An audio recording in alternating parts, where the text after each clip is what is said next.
Now we're in Atlanta for the All-Star game this Wednesday with Juventus. Ronaldo's not going to be there, but Ibrahimovic is going to play. That's a mad thing for me, because you know how I feel about Sweden, big man. Sweden. Us man are down in the DM. Down in the DMs. My dog's finesse in Sweden. Sweden. Feel it up with no feeling. Feelings. Yo, Cover fam, we are here in Atlanta. We're back on your screens. I am Vuj, this is Poet, this is comments below the show. We leave a comments below and you take some comments. We talk about the football from last week, but there's no real football last week because we had a break and the World Cup is over. It's over. We left Miami. Miami was mad. It was dope. We had the opportunity to watch Manchester City versus Bayern Munich. Shout out man like Adidas hooking us up with the jerseys when I get Ibrahimovic on the back. We've got a few comments. Western 1878. This World Cup was sick. I agree, totally, man. It's one of the ones where like it's an amazing relationship that has ended and we have to come to terms with it. And in 4 years, we're going to hook up again for 30 days. Man, like Qatar. And Oliver Smith says no rules. Exactly. There is no rules. You can hear the motorway in the back. People are playing basketball on the other side. And we're going to go to a 2 Chainz concert in a little bit. Let's go club by club. Look at all the go into the results. Yeah. We'll start off with Manchester City, obviously winning the Premier League last season. They lost their first pre-season game against Dortmund, then lost to Liverpool. Liverpool winning in the last minute from Mane penalty. And then they beat Bayern Munich 3-2 after being 2-0 down. One of the standout points within the game was Riyad Mahrez, their new signing for 60 million. Looking good, but getting injured and being replaced by a man like Bernardo Silva. Look, I don't know what that says. I don't know exactly what's happened with him. I know it's only friendly, so these games, you know, you're talking about them with a bit of a light-hearted tone. Should Pep be worried? I don't think so. But Riyad, he looked impressive for me. I don't know if he's going to get the minutes at Man City that he maybe should be getting, but if he plays like that, you're getting into that team. That Liverpool game, their first goal that Sane scores, the quality of football from the goalkeeper all the way to Sane was absolutely beautiful. That was a Liverpool type goal. Definitely. We tried to high press Liverpool. Man City just cut through us. It was beautiful. It shows what Man City are capable of. And next season, let's be honest, they're either going to win the league or be second. We have to say, Copa 90 US are filming with Man City, so do check out the Copa 90 US boys having a good time with the Man City camp all over America. As we go to the other Manchester club. Oh, this is interesting. This is very interesting. Manchester United, 2 results for us to bring you. They drew 1-1 with Milan, winning 9-8 on penalties, a goal from Alexis Sanchez. But they lost 4-1 in a pre-season friendly to Liverpool. Liverpool looked quite good in that friendly. Obviously, Man United aren't playing their first team. But look, the main talking point in the United camp is Jose Mourinho. It's pre-season. Obviously, Martial, very upset with Martial not coming back in what he believes he should be coming back for. It just doesn't feel good. You're going into a new season, right? Regardless if you have your first team or not, that's bad vibes, fam. I don't know what United fans feel about this. It'd be interesting to see what the Copper fans think, and most importantly, the Manchester United fans. Leave comments and let us know what you think about everything that's happening at the club, new signings, and the potential exit of Martial. We speak about the club that Vuj supports and are having a quite decent pre-season friendly. Yeah, lost to Dortmund, 2-1 win against Man City, 4-1 against United. Look, I mean, it seems like Klopp's taking the pre-season quite seriously. You know, he's bringing on Salah, he's starting Mane. I think we're going to be good for next season coming. I mean, this season coming. Our kits look good as well. Shaqiri with an overhead kick. Yo, he's enjoying his time already. For me, I'm excited for the season coming up. I feel like last season, Champions League final, obviously, we got a bit carried away. Lloris has been in pre-season once again. Our biggest talking point has been Lloris Karius. People are kind of talking about us spending too much money on that, but bro, it's the market. What can you do? You can't judge too much from pre-season games. It's good to get like a little taste for the new players that have come in, young players. It's about Liverpool carrying on this momentum into the Premier League. And that's all we need, brother. It's like, I'm happy, I'm excited, I'm stable. Once again, you can't draw massive conclusions from this. Throw it to you lot. Are you happy with the signings? And Liverpool going into the season, can we win the league? That's what people are saying though. They're saying us and Man City is the biggest kind of rivals for the title this season. Can they finally win a Premier League? Is it their time? Can Klopp bring the silverware back to Liverpool? I think he can, but let's not go into that. I don't want to get too gassed because last season was a bit mad. But your team? Arsenal. We drew 1-1 against Atletico Madrid. I woke up at 7:30. You've been watching the games? Come on. More committed than me. I've been struggling. The commitment is crazy. I'm over there. I watched the Arsenal versus Atletico Madrid 1-1. We lost on penalties. The goalkeeper actually getting the winning penalty, which is kind of funny, and Czech saved the penalty. And also watched Arsenal beat PSG 5-1. But so some positive starts, some positive signs. Give me your highlights from Arsenal. I just like all the off-field situations. Like there's a lot of youngsters playing. The boy that we signed from Lorient looks absolutely incredible. There's another youngster as well, got a good goal against Atletico Madrid. Please do forgive me, I'm very, very jet lagged and tired and so on and so forth, so I can't remember most of the names, but Arsenal do look good. But can you read, like Vuce said, too much into pre-season friendlies? No. Not much. You just want the boys to be fit and be prepared, because our opening game is Manchester City, and I can't lie to you, no matter what pre-season friendly we play, I don't think that can prepare you fully for a game like Manchester City. The only interesting thing for me is, what formation are we going to start? Do we start off with Lacazette up top, or is it Aubameyang? Arsenal fans, leave a comment, let us know what you think, and who knows what we can achieve, man. I think almost Arsenal fans are excited now. It's a fresh start. Let's just fully get behind the team, fully get behind the gaffer, and who knows, man? Who knows what we can achieve? As I think we're all seeing on social media, which is kind of giving us all the coverage, it seems like they've really committed to changing this club around, changing the style of play, and we're going to see what Emery does. But positive signs, and even for myself, I think Arsenal are going to be a tough nut to crack this season coming. Arsenal fans though, what do you reckon? How are you feeling? How's the vibe around your club? Leave your comments below. Let us know about Arsenal. Do you like the kits as well? Leave your comments below about the Arsenal kits. But going and staying with North London, Spurs 4-1 against Roma and 2-2 versus Barcelona, 5-3 loss on penalties.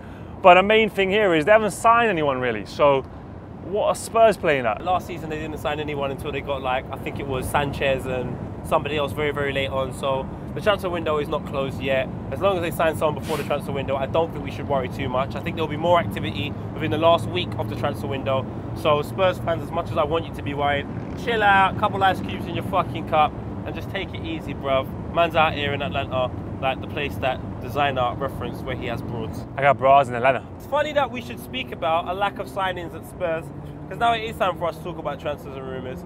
I think the first transfer, how true it is, I don't know. I'll read what it says here. Juventus believe Manchester United midfielder Paul Pogba is open to return to the Italian club. We're speaking about Gonzalo Higuain, Pjanic and Rugani used to finance the deal as well. I'd imagine it'd be one of the three. Let's be honest. It's not something there isn't. Come on, it's not cohesive, bruv.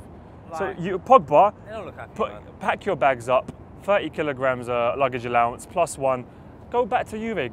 They're building something over there. They're trying at least. Yes. Cristiano Ronaldo's joined. You go. You're gonna enjoy yourself. I just think at United, even though I think United suits him more, under Mourinho, I don't think he's going to perform. To be honest with you, man, when it comes to Paul Pogba, I'm frustrated because I like Pogba. Leave a comment below. Pogba, should he go to Juventus, join Cristiano Ronaldo, or stay at Manchester United? Let's talk about some done deals. This is an interesting one. This is an interesting one. Golovin. After a great World Cup, Alexander Golovin with some great goals for Russia, great performances, a great youth prospect. And he's come through, and I believe it was, I'm not sure who else was interested. I know it was... a lot of clubs were. It was, a lot of top European clubs were interested, but he snubbed everyone and gone to Monaco. Makes perfect sense to me. You Take reckon? a look at some of the players, the Bernardo Silvas, the Martinez, Lemar. Mbappe.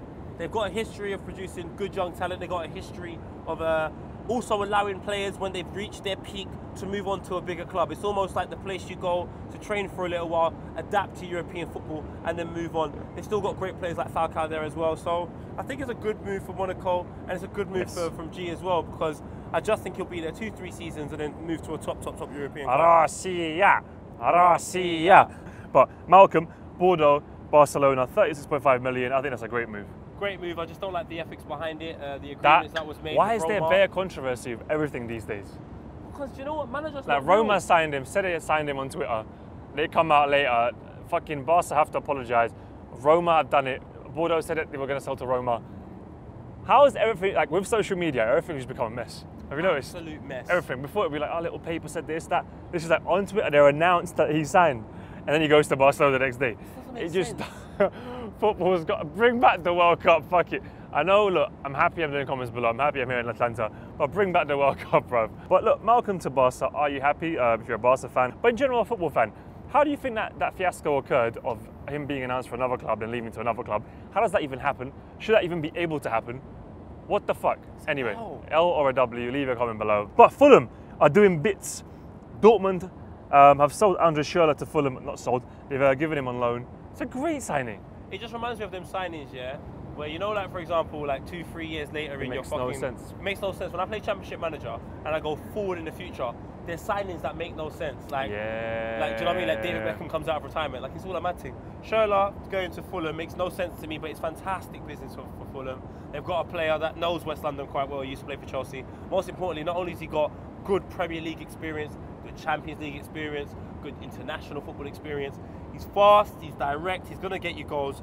Fulham, great bit of business. It helps people like Sessegnon, because obviously, one man on the right, Sessegnon on the left. I think it's a W. I might have to get a Fulham shirt. They've signed a few other boys as well. A great prospect from France. But Mitro, is Mitro going to be on fire next season? Is he going to stay at Fulham? It seems like he's going to stay. Look at a 20 million deal for Mitrovic. 12 goals in 17 games last season when he came in January. Leave a comment below. Coutinho has moved to Wolves from Monaco. There's a little Portuguese revolution happening over there. Revolution. I like to see clubs like Wolves be this ambitious. It's nice to see them say, do you know what? We want to stay up. It's so smart. Wolves have, do you see this? They've used their head and they've got a bit of a cheat code. They absolutely strolled the Championship last season. Leave your comments below once again. Alisson. And Shaqiri. Shaqiri and Alisson. Shaqiri, a good signing to sit on the bench. Why not get him on to come off and then come on for Salah for the last 20 minutes? As for Alisson, the price tag has been debated. That, who cares? Bruv, it's gone out the wind. Forget price tags. Are you, man? Stop talking about price. It's not coming out of your pocket. Do you think I care if Arsenal spend 70 million on a player? Is there something I don't know? No, no one cares anymore. Look, at the end of the day, 2-3 years ago, when these mad signings started happening, me and Poet went a bit mad with like, oh my God, the money, the money. You can't keep on talking about the money. The rules have gone out the window financially. Players are going for silly prices. We need a keeper.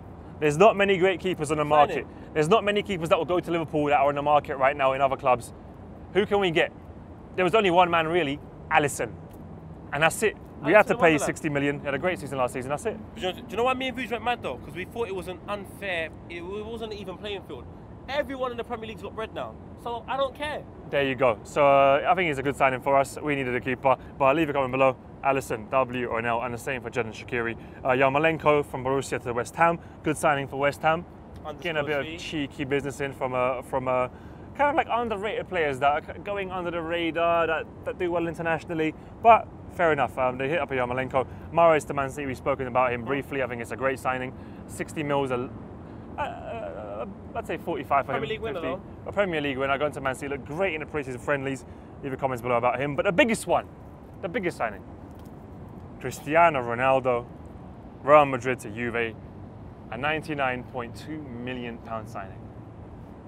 I think, honestly, that's this the is where I'm biggest like, talking point. For 100 mil, man has to get at least 3-4 seasons out of you. As a 33-year-old, are you going to get that much out of him? Two. But he's got the body of a 20-year-old apparently. And at the end of the day, he's also one of the best players in the world currently. Showed at the World Cup that he still has got it. I think he's going to be good at Juve for at least 2 seasons, at least 20 goals per season. It's worth it. It's a massive move for one of the GOATs of our time. So for me, I think Juve have done a great piece of business there. I was surprised that he's gone to Juve. I wasn't expecting it. I thought he was going to stay at Madrid or maybe a foreign move in terms of like a North America move or a China move. But no, he's staying in Europe and he's at Juve. So I'd say that's an 8 out of 10 signing. I'm jet lagged, sorry, and the World Cup's finished.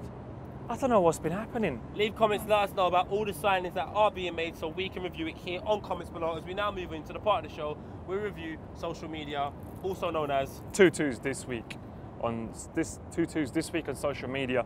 As always, it just keeps giving, the gift that keeps on giving. I need a funny piece of text to this picture. And said, man just said, caption this in medieval English. FC Bayern US, killing it on social as always. Check out the gallery from the hottest photo shoot of 2018. Old school Audi, and you have man like Renato Sanchez and Vuj at a photo shoot. Vuj, why didn't you tell me you was doing this? It's basically me and Poet at a photo shoot. Wonderful car. It looks steezy. It looks buff. The man, it reminds me of? Man, am I looking peng? Miami Vice. They're looking really good. Also, do look out for the special FIFA and Chill with the Bayern boys coming out very soon on Copa 90. That was it. We're back though. Comments below, Copa fam. We've absolutely missed you.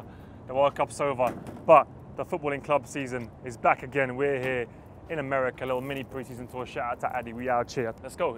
2 Chainz concert. I know, fam. I've got to have a shower. Look, hotel Go keepers. shower. Come Yeah? on, let's Tell do you this. what, I love you, though. Couple fam. Have a nice.